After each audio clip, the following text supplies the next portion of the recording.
Gisèle et Gaëtan étaient venus s'installer en Abitibi dans l'espoir de trouver du travail et de mener une vie paisible. Mais les événements en décidèrent autrement.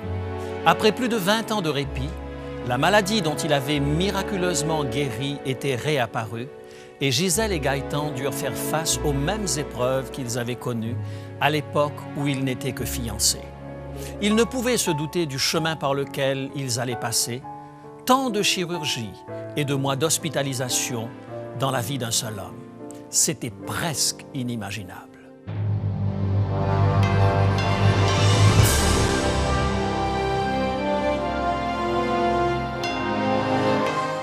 Elle a résisté à l'épreuve du temps.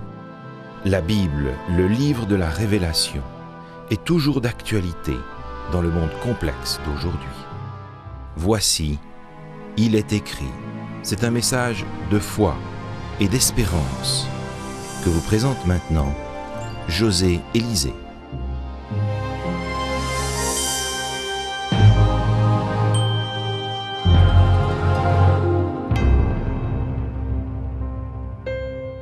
C'est à Malartic que j'ai rencontré Gaëtan et Gisèle qui, le sourire aux lèvres, ont partagé les épreuves auxquelles ils faisaient face.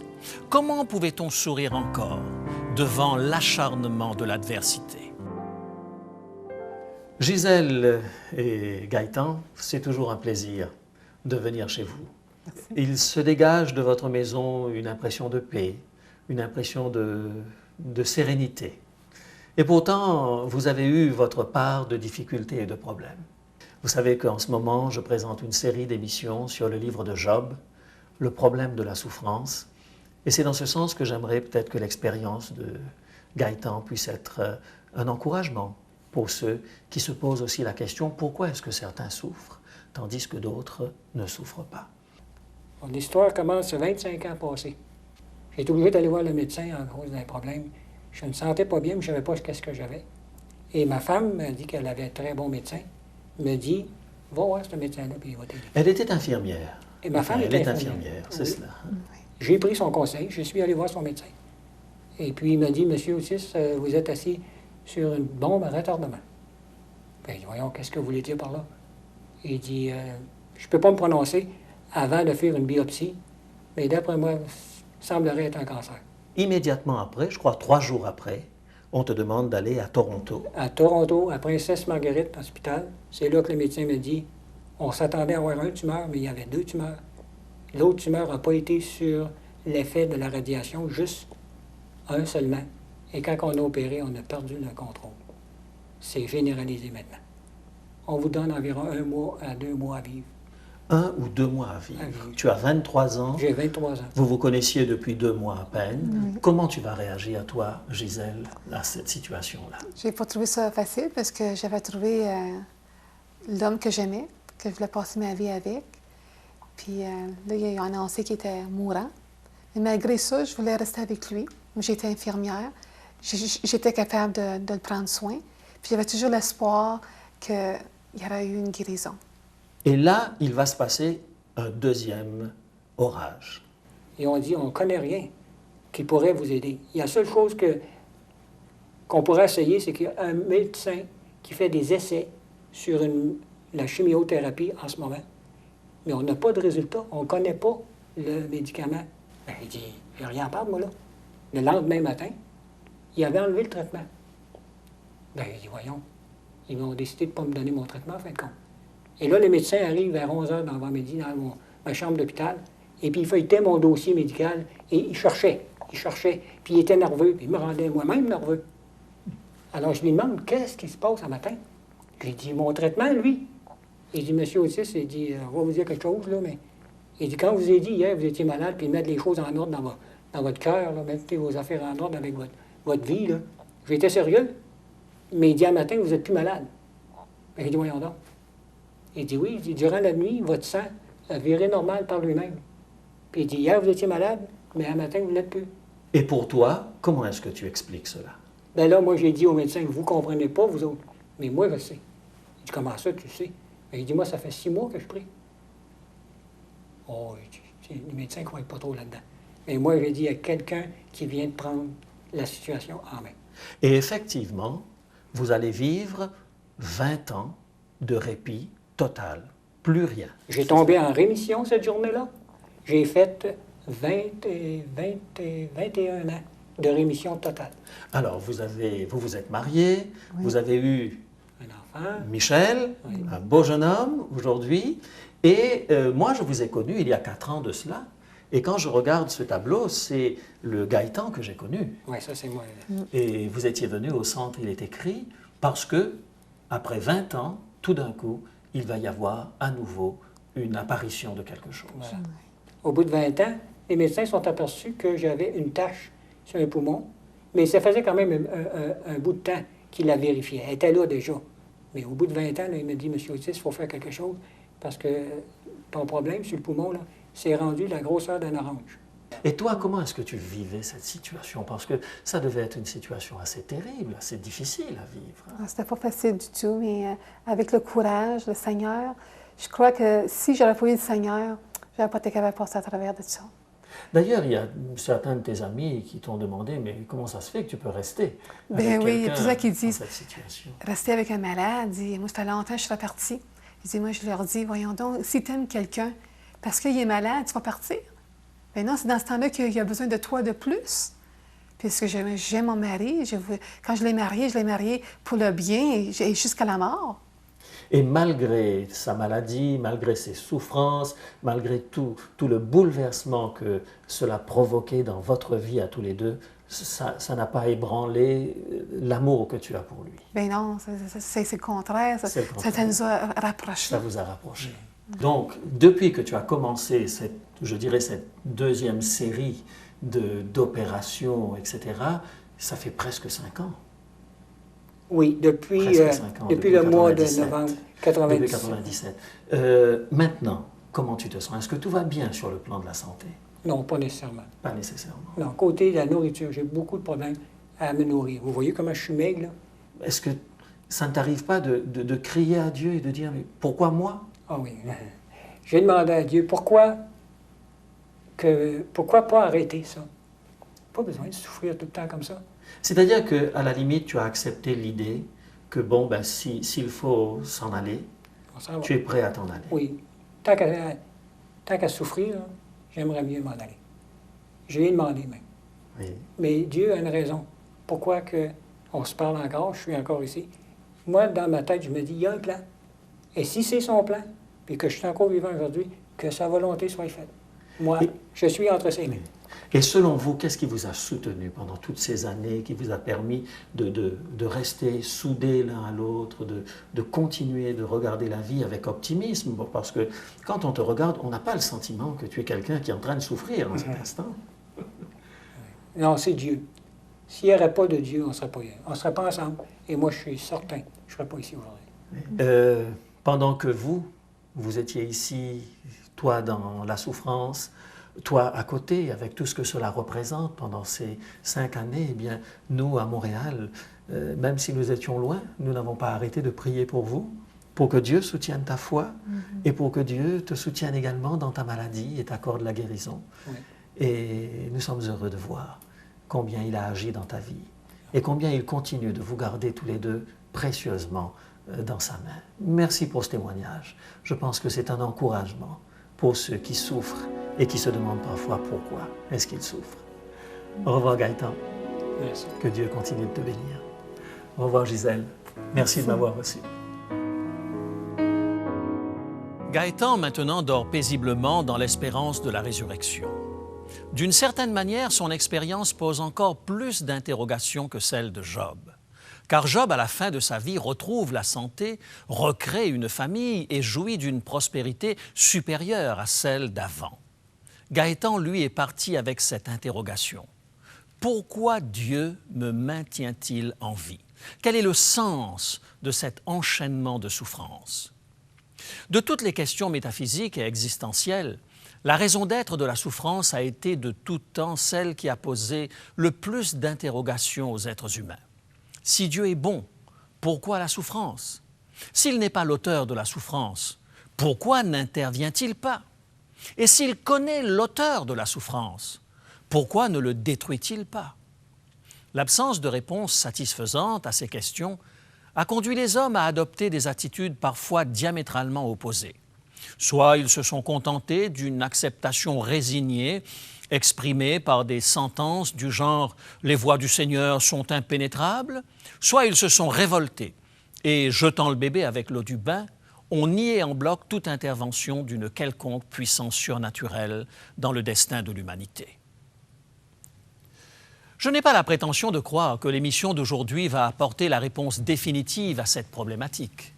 Mais la réputation de mon Dieu ayant été ternie par trop de contre-vérités, je ne puis me contenter de me réfugier dans le silence. Voilà pourquoi j'ai choisi de présenter cette série de 3 émissions sur le problème de la souffrance intitulée « Le silence de Dieu ». C'est à partir du livre de Job que nous poserons les bases de notre réflexion. Ce qui sous-entend que nous soyons familiarisés avec ce livre qui tient une place privilégiée dans la littérature sapientielle. Je vous encourage donc à lire le livre de Job d'une traite et si votre temps n'est pas compté, de le relire plusieurs fois afin de vous familiariser avec son contenu. Certains commentateurs considèrent ce livre comme ayant été écrit après l'exil de Babylone. Que sa rédaction finale se soit faite tardivement ne signifie pas pour autant que les commentateurs qui font de Moïse l'auteur du livre se soient trompés. Moïse, auteur des 5 premiers livres de l'Ancien Testament et auteur de la première tentative d'explication de l'origine du mal, ne me semble pas inconciliable. Et pour des raisons trop longues à expliquer ici, j'opte pour accorder la paternité du livre de Job à Moïse. Ainsi, ce livre, classé parmi les livres de la sagesse, serait la première tentative d'explication à l'origine du mal. Une lecture superficielle pourrait nous donner l'impression que ce livre n'apporte pas de réponse satisfaisante à nos interrogations. À y regarder de plus près, le livre de Job est de loin la plus belle révélation d'un Dieu d'amour et de bonté. Le livre comprend 42 chapitres articulés autour d'un prologue calamiteux, d'une série de dialogues et d'un heureux épilogue. Le prologue nous situe les personnages du récit, qui évoluent à 2 niveaux. Au ciel, Dieu, les cohortes célestes et le conseil des fils de Dieu, et sur la terre, Job, sa famille, ses amis et ses ennemis. Remarquons en passant que ceux qui sont au ciel voient ce qui se passe sur la terre, tandis que ceux qui sont sur la terre n'ont aucune idée de la grande controverse dont ils sont l'enjeu. Apparaît un trouble fait, persona non grata, aussi bien sur terre que dans le ciel. C'est le Satan, nom commun qui, à l'origine, désigne l'adversaire, celui qui met les bâtons dans les roues. Par la suite, ce nom deviendra un nom propre, désignant un personnage bien réel, Satan. On le retrouve tout au long de la Bible sous diverses appellations. Le diable, l'adversaire, le serpent ancien, le dragon ou encore le prince des ténèbres. Nous reviendrons sur ce sombre personnage un peu plus loin. Job, sur terre, est victime d'une succession de catastrophes. Ses amis accourent de loin pour le consoler. C'est ce travail de deuil qui nous vaudra une longue série de dialogues entre Job et ses amis. Ces échanges verbaux constituent l'essentiel du livre de Job. La série de malheurs qui s'abat sur lui n'est pas sans rappeler l'autobiographie de Martin Gray, Au nom de tous les miens. Perdre ses biens, surtout si on en possède beaucoup, peut être une redoutable épreuve. On peut s'en remettre car bien des gens qui ont fait faillite ont trouvé le courage de repartir à zéro. Perdre un enfant est une tragédie qui appartient déjà à un autre type de souffrance. Or, Job va perdre ses 10 enfants. De plus, il est frappé d'une infection cutanée et son corps se couvre de plaies purulentes. Assis sur la cendre, symbole de deuil, il se gratte avec un tesson de bouteille. Quand on connaît la répulsion des Sémites pour la lèpre et pour les maladies de la peau, on ne peut que se taire en constatant l'état de Job. C'est ce que font les amis de Job pendant 7 jours. Ils sont stupéfaits, atterrés et incapables de dire un seul mot. Il leur faudra 7 jours pour se remettre de leurs émotions et tenter de trouver une explication. Ils auraient probablement mieux fait de continuer de se taire. Voilà donc les amis de Job, Éliphaz de Théman, Bildad de Shuach et Tsophar de Naama, qui se succèdent pour persuader Job qu'il est l'auteur de ses propres malheurs. Éliphaz de Théman prend la parole et interroge Job en ces termes. Job, chapitre 4 et le verset 7. « Cherche dans ton souvenir, quel est l'innocent qui a péri? Quels sont les justes qui ont été exterminés? » Peine perdue. Job s'obstine à proclamer son innocence.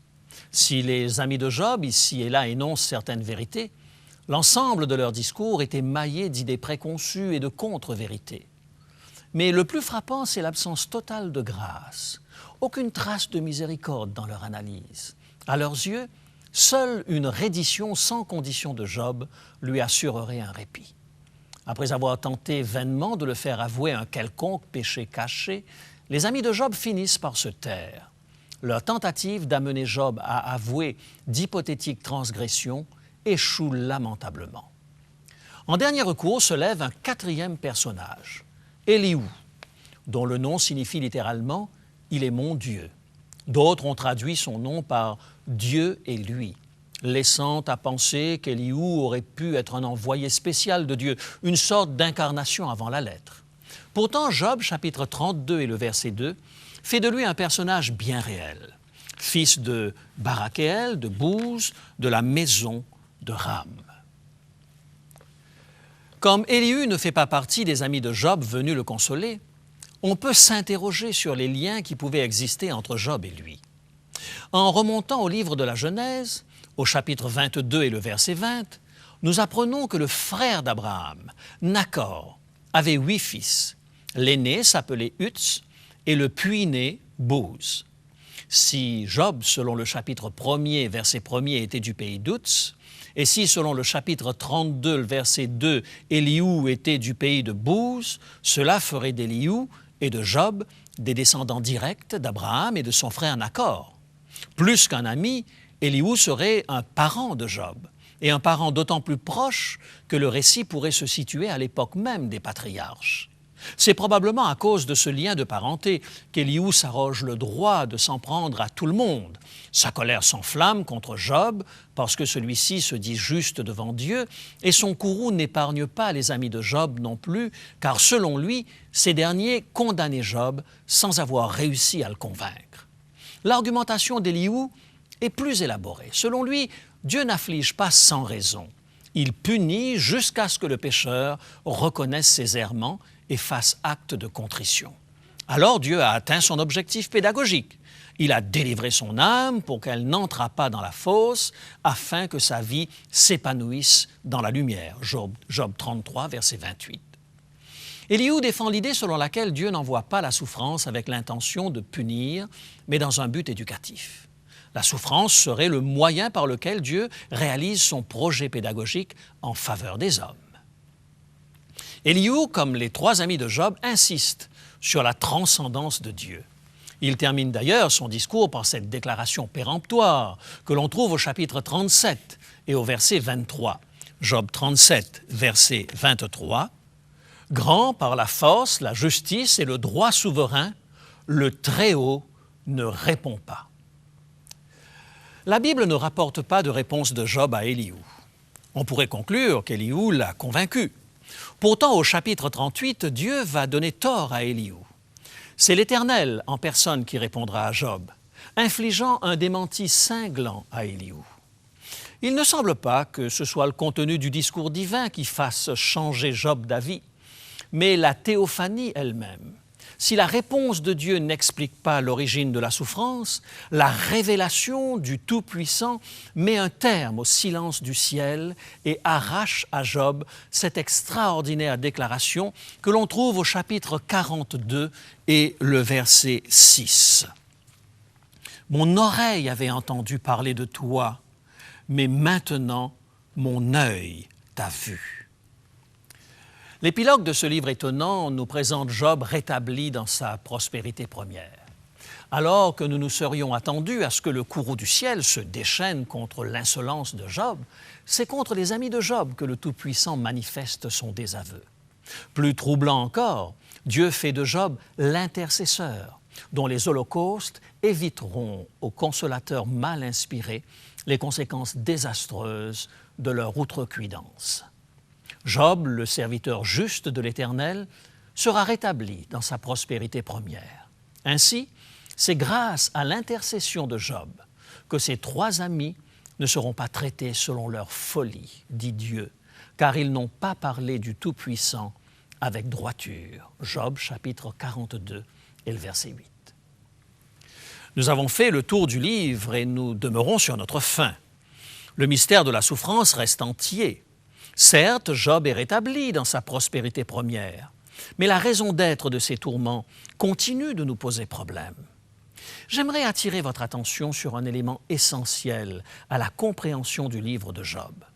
Si Moïse est effectivement l'auteur de ce livre, il apparaît que les contemporains de Job n'avaient d'autre Bible que la tradition orale, transmise de patriarche en patriarche depuis Adam.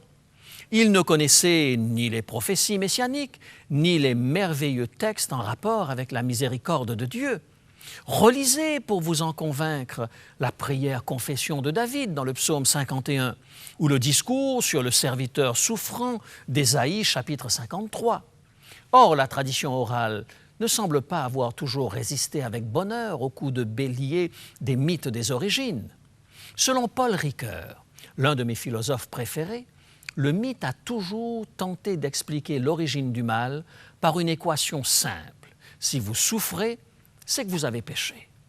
Or, si d'une manière générale la pensée hébraïque a su résister à cette vision réductrice, il n'empêche que les amis de Job, comme bien d'autres personnages bibliques, et pas des moindres, ne jouent que sur ce registre. Cherche dans ton souvenir quel est l'innocent qui a péri. Quels sont les justes qui ont été exterminés, demande Éliphaz de Théman à Job. Remarquons également que Job non plus ne possède pas les réponses aux grandes questions de l'existence. Il partage les erreurs théologiques de son époque. Il fait remonter à Dieu le bien comme le mal. Lorsque son épouse, révoltée par l'acharnement du sort contre son mari, crie son désespoir, maudit Dieu et meurt, Job, candide, répond par ces paroles rapportées au chapitre 2 et le verset 10. « Tu parles comme une femme insensée. Quoi? Nous recevons de Dieu le bien et nous ne recevrions pas aussi le mal? » Ainsi Job partage les idées erronées de son époque. Le mal et le bien viennent tous deux de Dieu. C'est à partir de cette base fausse que bien des chrétiens bâtiront une théologie de la souffrance, faisant de Dieu une sorte de tortionnaire qui trouverait son plaisir à faire souffrir ses créatures. Comment alors s'étonner que tant de nos contemporains se détournent d'un Dieu si cruel? Est-ce le vrai visage de Dieu? Si ce n'est pas lui, qui est-ce donc qui tire les ficelles? Le sujet d'aujourd'hui est le premier d'une série de 3 émissions qui vont nous permettre de dénouer l'écheveau et comprendre la grande controverse qui oppose le bien et le mal dans l'univers. Notre monde est un vaste hôpital. Les guerres meurtrières, le terrorisme aveugle, les famines et les catastrophes naturelles sont autant de situations qui nous interpellent et qui ébranlent notre confiance en un être qui conduit le monde de manière cohérente. Ne manquez pas les 2 autres émissions de la série « Le silence de Dieu ». Je vous invite à redécouvrir, tout comme Job, le vrai visage de Dieu. Je vous invite à entrer dans son projet d'amour afin de trouver la paix du cœur. Nous pourrons ainsi donner une signification à notre passage sur cette terre et un sens à notre existence. La Bible ne cesse de rappeler que Dieu est amour, qu'il est plein de compassion pour les bons comme pour les méchants. Ne voulez-vous pas dire à ce Dieu de toute miséricorde que vous souhaitez le connaître mieux à travers sa parole? Faisons-le, maintenant même, tandis que nous prions. Père Céleste, ta parole est vérité. Apprends-nous à laisser de côté toute image déformée que les hommes peuvent donner de toi. Apprends-nous à te connaître personnellement, à découvrir la richesse de ton amour et de ta grâce. Apprends-nous à partager autour de nous l'immense amour que tu as eu pour nous à travers l'incarnation de Jésus-Christ, ton Fils. C'est en son nom que nous te le demandons. Amen.